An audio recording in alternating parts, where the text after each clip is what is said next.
was engaged elsewhere. "I'm here for my best friend's wedding." "A real Sicilian wedding? Oh, that's so romantic. I saw that scene in The Godfather. All that dancing and family and friends. Fabulous. And the Italians are so good with children, of course." The woman threw a disapproving look at the passenger behind them, who had read her book throughout the flight, and ignored her fractious toddler. Family is everything to them.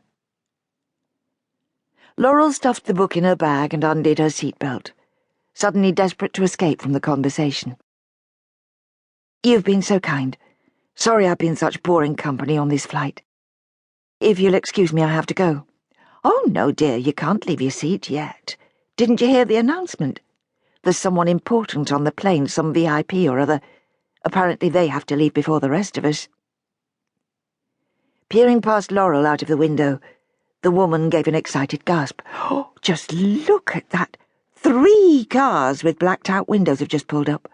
And those men look like bodyguards. And, oh, my, you have to look, dear. It's like something out of a movie. I swear they've guns. And the most gorgeous man you've ever seen has just stepped onto the tarmac. He's got to be at least 6'3", and spectacular to look at." Man? No. She wasn't expecting a man. She wasn't expecting anyone. To avoid an unwanted reception committee, she'd told no one which flight she would be on. Her chest felt ominously tight, and suddenly she wished she'd kept her asthma inhaler with her, instead of putting it in her bag in the overhead locker. An invisible force drew her head round, and she found herself looking out of the window. He stood on the tarmac, his eyes obscured by a pair of aviator sunglasses, his attention apparently fixed on the commercial aircraft that had just taxied to a halt.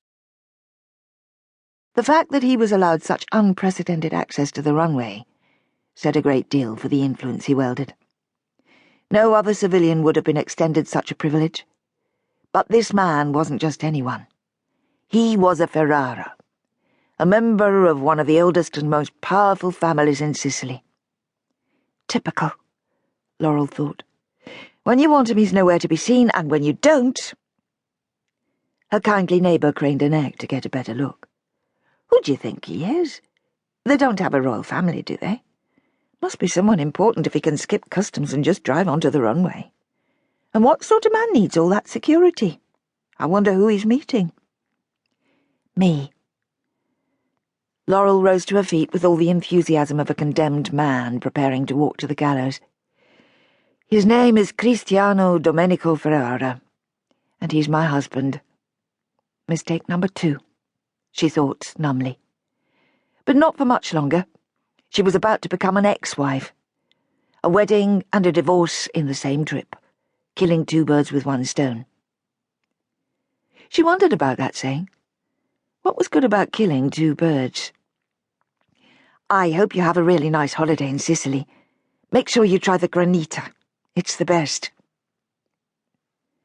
Ignoring the worried look of her kindly neighbour, Laurel removed her bag from the overhead locker and walked down the aisle to the front of the plane, grateful that she'd worn heels. There was something about high heels that gave you confidence in a tight situation, and she was definitely in a tight situation. Passengers whispered and stared, but Laurel was barely aware of them. She was too busy wondering how she could get through the next few days.